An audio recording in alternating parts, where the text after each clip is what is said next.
morning. Good morning. Good morning. Good morning. Okay.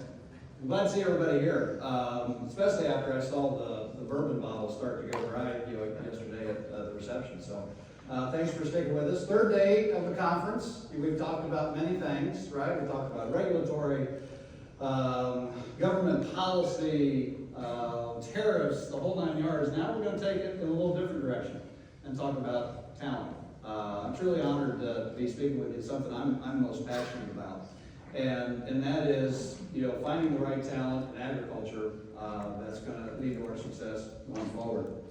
Now, I like to start off with a little bit of audience participation, so I'm going to ask for your help, okay? And I want us to kind of open our minds and look deeper, and not only our own organizations, our own leadership journeys, and what do we do to lead us into the next generation of leaders and companies where we can all be successful. So take this picture. First of all, this is not me. I know I'm old, but I'm not that old. But the question is, tell me what you see. What pops out? The accordion. The accordion, right. Accordion's dang near as big as he is, isn't it? What else pops out? Look a little deeper. Leg brace. Leg brace. Very good. So, let me tell you a story.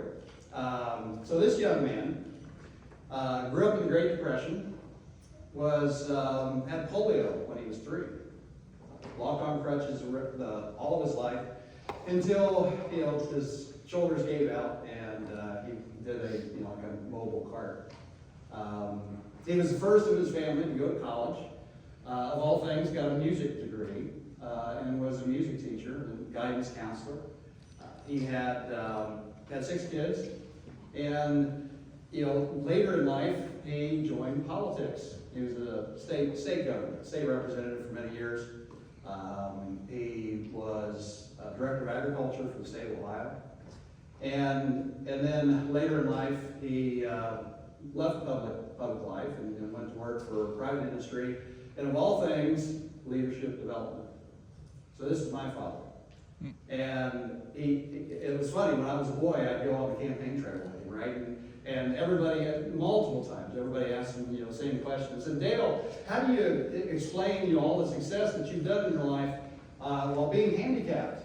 And he would always have the same response. He said, well, I realize that being short, fat, and bald has been a significant handicap to get across, but I've learned to persevere.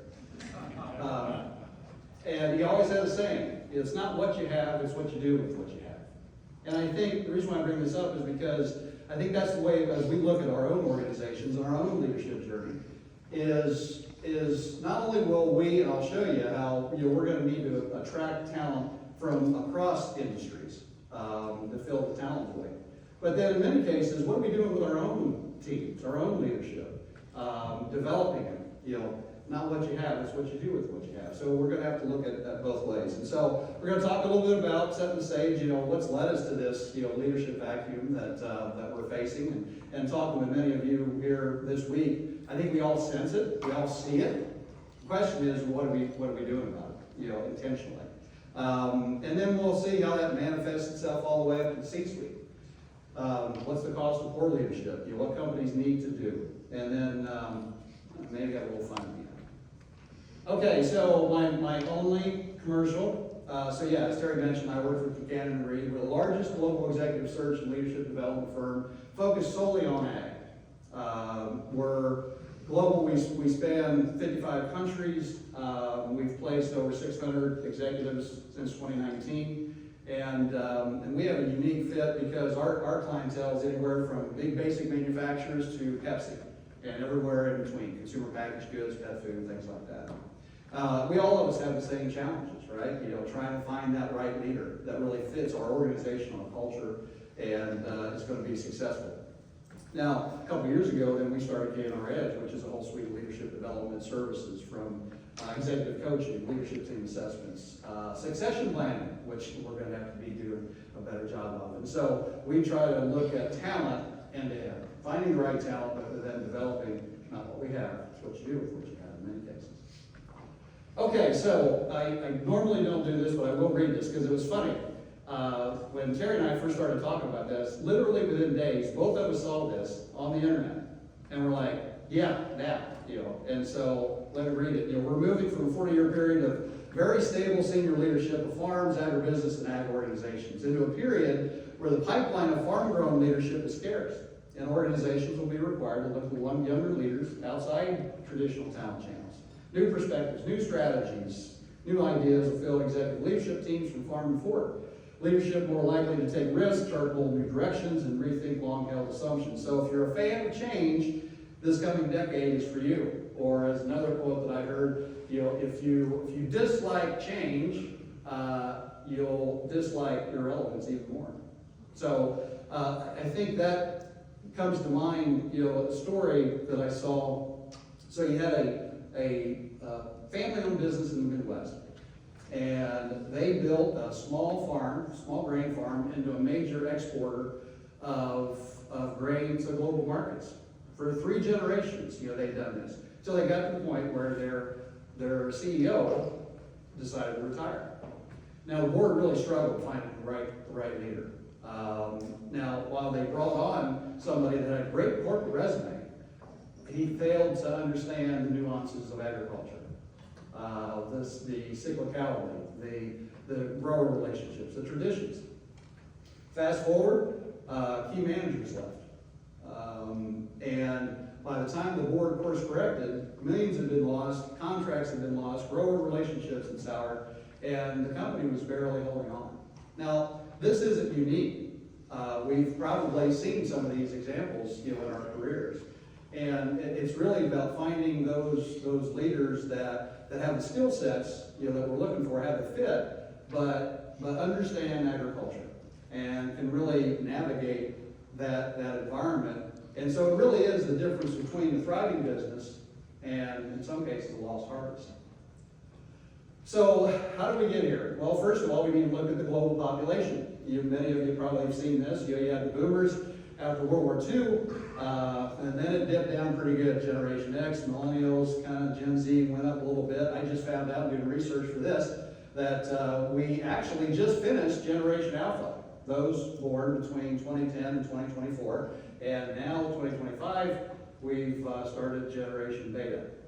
But 2025 will set a record globally for the number of people turning 65. And so, for every potential leader, 35 to 50 years old, there's going to be 2 that are going to be retiring. And so senior leadership isn't just going to be an issue for agriculture. It really is an issue globally. I saw a study that was done, in the Asian countries are probably in the worst shape. Today, China, 300 million people between over the next 10 years are going to retire.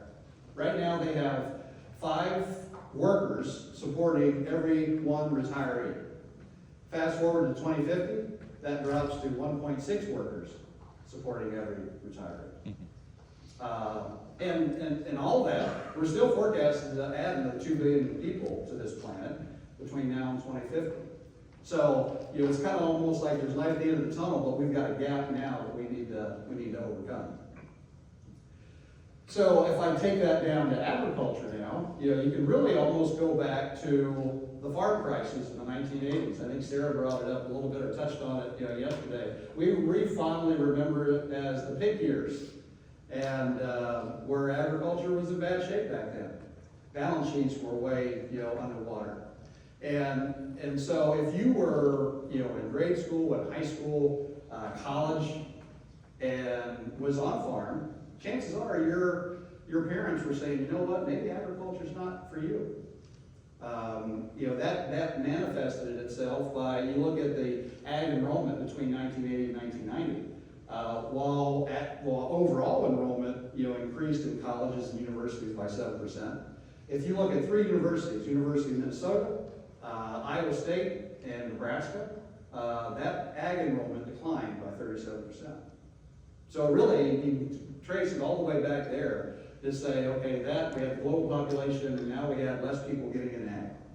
And so it's really that Generation X that that started it all, but it rolled from there. Now, fast forward to today, so we've already established we have just global, and as well as agriculture, decline and people attracting to agriculture. But today we've got many more things we got to deal with. I read an article not too long ago that said, like 10 years ago, a typical CEO probably had 4 or 5 things that they really had to have right at any given point in time. Today, that's double digits. Between technology, sustainability, market shifts, really a lot to keep track of. And then in light of that, you have the retiring industry veterans with all that knowledge leaving the organization. And what are we doing to get ahead of that from a succession planning standpoint? And really the difficulty in finding leaders with the right business acumen, but then also understand agriculture is going to continue to be a challenge. A couple of examples, we all know, we've seen the ag equipment companies that invested heavily in precision technology. But the challenge has been is you understand technology, but do you understand the nuances of agriculture? What the farmers really need, what they're trying to get at, and how do they work together to be successful? So, there was an agribusiness that recently hired a technical executive from Silicon Valley, thinking, well, he knows the technology inside and out. But the project flopped because he couldn't make the connection between the technology and the real world problems that the growers were facing and how to integrate those two together. Take retirement, is a big issue, obviously. And then California Central Valley, large almond producer, had a wave of retirements. Now, while they brought in replacements that had key business acumen, operational efficiency, technical, financial, again, they failed to understand the cyclicality of agriculture, and before too long, started to really lose their way. People tend to leave. You lose the talent that you really don't want to lose because you can't put both of those together, and that's been a challenge. I think it's and I'll touch on it a little bit later, but it's going to be something we can get ahead of, but we have to be intentional in the way we do it. So now let's go up the C-suites. All that's led it to where we're at today. And we've got demographic shifts, and the lack of succession planning. Now, many of you, and I would count myself included, we all have at the base, it's like, okay, if I get hit by a bus, I've got a person identified who's going to take my role. But as I talk to organizations, you start peeling that onion back, and succession planning is a little light. And it's not only understanding who's going to retire, who's going to replace them, but it's all about how do I get that skill set developed and that knowledge transferred so that we don't skip a beat. Skill set evolution. I was at World Agritech back in February. A lot more discussion around specific domain experience, technical, finance, and so on. And so I think even the people it's not like when I joined agriculture, you were looking for people that grew up on a farm, understood ag, and you can mold them from there. Now, this fast pace that we're all in, it's going to require a lot more skill sets. Competition for talent is always going to be there. As we look at other industries, tech, finance, we're always going to have to compete with them. And then the cultural fit challenges, as I mentioned a couple times, trying to give people the right business acumen, but then also understanding agriculture. You look at some of the numbers, it's generally, everything, as I was researching this, pointed in the same direction, that we could lose as many as half of our current leaders, by 2035. And as I mentioned, and even Farm Progress had an article that said that the succession planning, only 30% of the ag companies really have a true, robust, intentional succession plan as part of their development plan. And then to add in the tech adoption, continuing to grow, the job market growth, in ag is 3%, but it's double digits in other industries. So constantly trying to pull people away from agriculture. And then just that seasonality of understanding, is critical.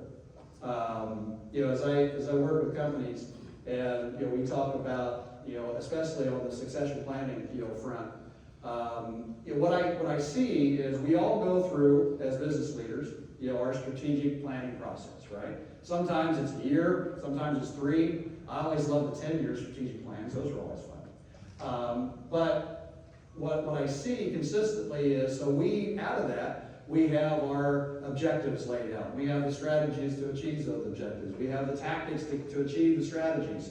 and it all looks good and makes sense. The thing people then don't do the next step is, what's the talent that we're going to need? What's the skill sets that we're going to need to be able to execute this plan? And let's look at our own team and say, okay, do we have those folks that we can develop into that? Or do we have some gaps that we're going to have to go out and hire, talent from the outside? And so that's one learning now that I've gotten on this side of the fence that I think we can all, be more intentional about, and that is making the talent discussion part of your strategic plan. So the cost of poor leadership, missed innovation, obviously, resistance to digital transformation, operational inefficiencies, talent retention, weak leadership trends, financial consequences, and the list goes on. If the cost of poor leadership, there's been a lot of studies done around this. So if you're in an organization, say the larger organization, the cost can be as much as 7% of revenue by having the wrong leader in the role. An average of $126,000. Now, some of us, here today, we're part of startups, venture capital, private equity, based startups. And there it's even higher. I've seen as much as organizations can lose 20 times the executive compensation by, again, having the wrong leader in that. So the cost is pretty high. We're members of AESC, the Association for Executive Search Consultants. And they do a lot of really good talent, studies.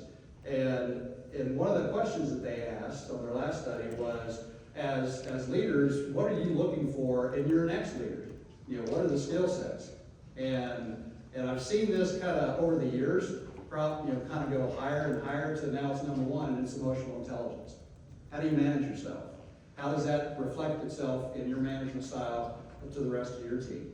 And then the other, obvious things, results-driven leadership, ability to thrive in ambiguity. That, we learned that the hard way through COVID, right? And so, those are the qualities that I think business leaders are doing. I was with a company in the RTP area a couple of weeks ago, and big company. I mean, they had everything soup to nuts in terms of leadership development, a lot of good things going on. They surveyed their senior leaders and they said, what is it that we're missing? What do you need help with in terms of as you develop your own teams? Emotional intelligence was the number one. And then what does that look like? And how do I get them there? And so, like I said, the wrong leader doesn't just stall progress. The right leadership, just as it's not only an advantage, it's really all about surviving and having the right people in the right place. So let's talk about what does that look like. There's two things. I mentioned emotional intelligence, but then there's this whole area about just resilient leadership. Because we all know agriculture is uncertain. Weather patterns, tariffs, government policy, and we need leaders that be able to adapt readily and very quickly. Most effective leaders combine resilience, with emotional intelligence. And so what does that look like? Well, again, the ability to adapt quickly. Maintain composure. When you're stressed, your team senses that you're stressed. And that manifests itself, through the entire organization. I liken it to, some of you may know, not everybody, but I did graduate from The Ohio State University. And I'm a big football fan, as national championship, but I won't say anything more about that. But thank you. I go back to, we had a coach, many of you may remember, Jim Tressel. He wore the sweater vest, right?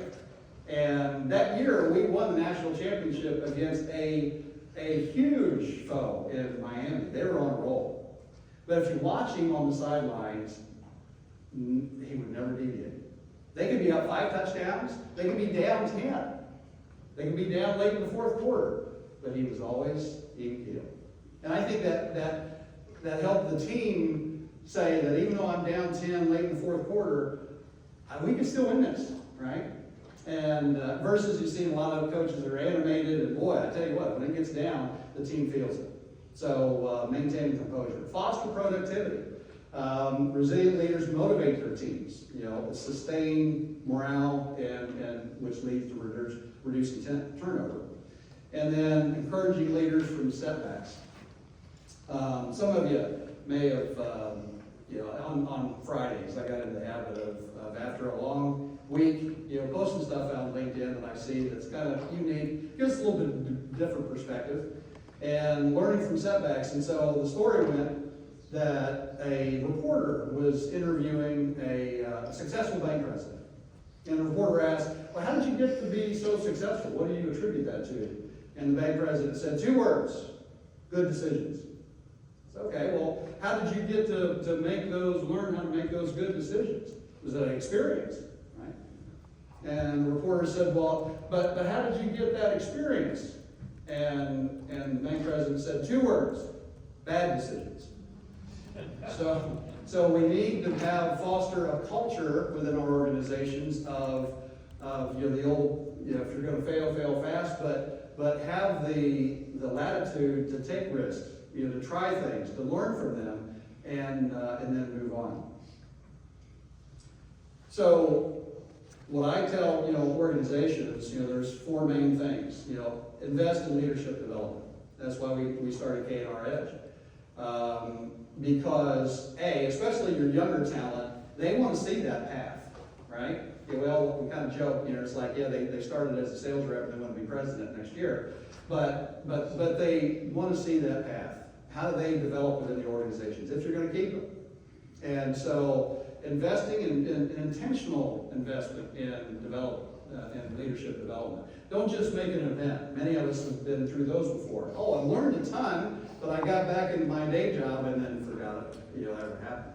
So make it intentional. Make it a part of your DNA. Expanding the talent search. I shared with you the bad stories, about not having the right talent, especially if they're outside of agriculture.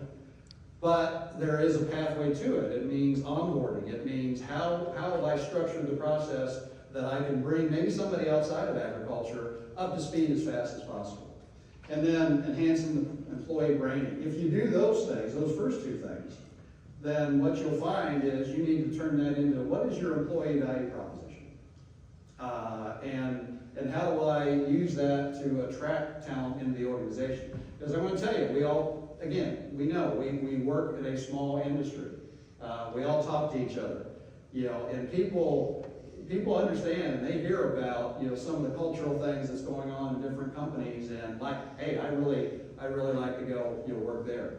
And then implement strong succession planning. And again, this is intentional. This is over the long term. So because you need to have time to figure out how do I develop that talent and how do I ensure that institutional knowledge that's getting ready to leave our organization gets transferred so we don't skip a beat.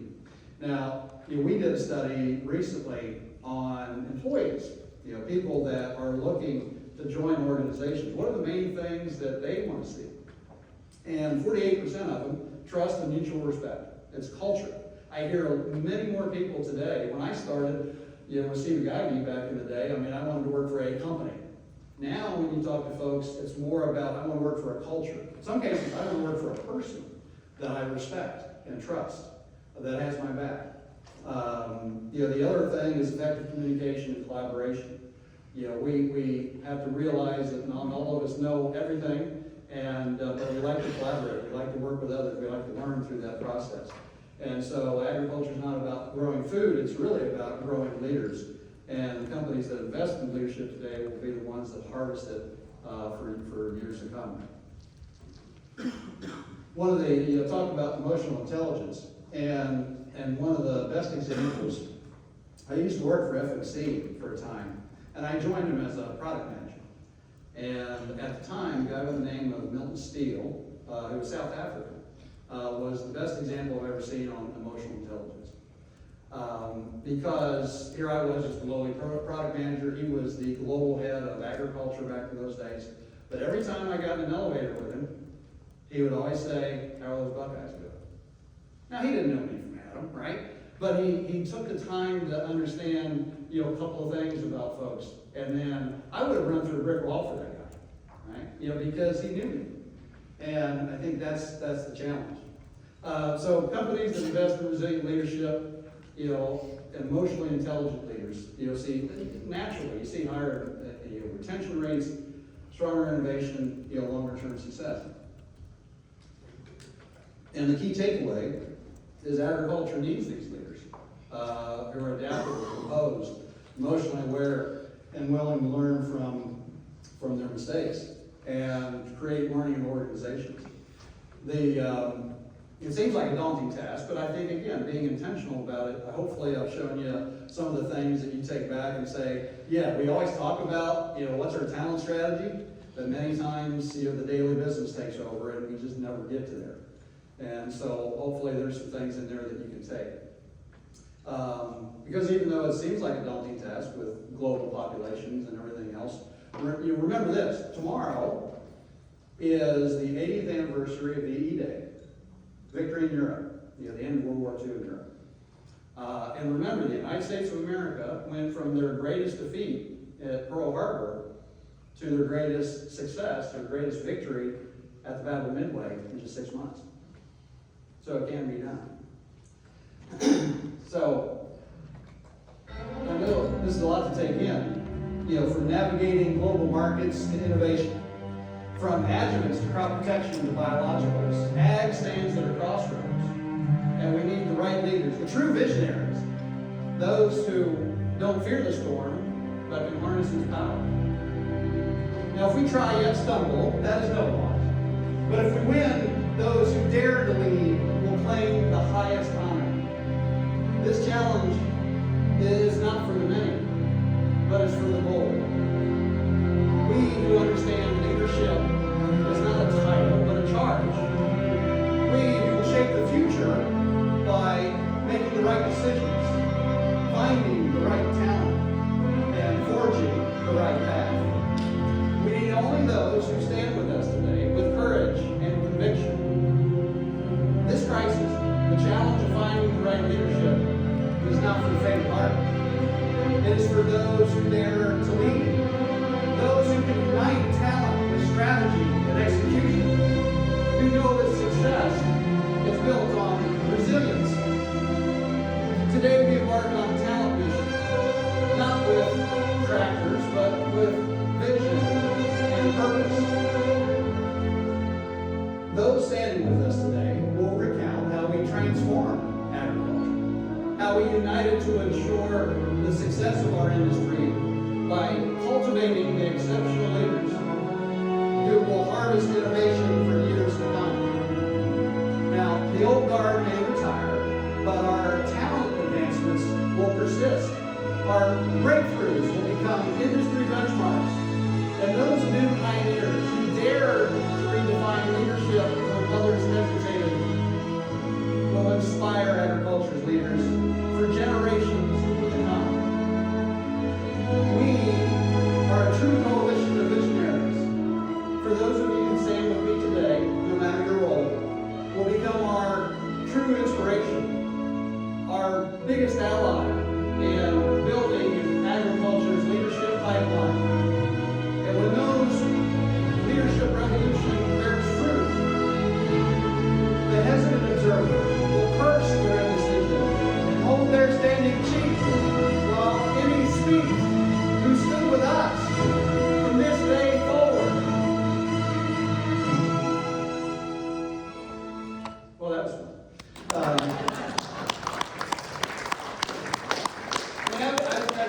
Obviously, you can say, I am passionate about leadership, and I'm passionate about agriculture, as we all are.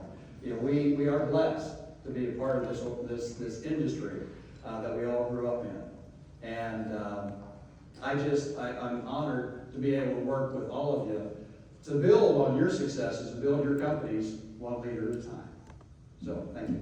Well, that was fantastic.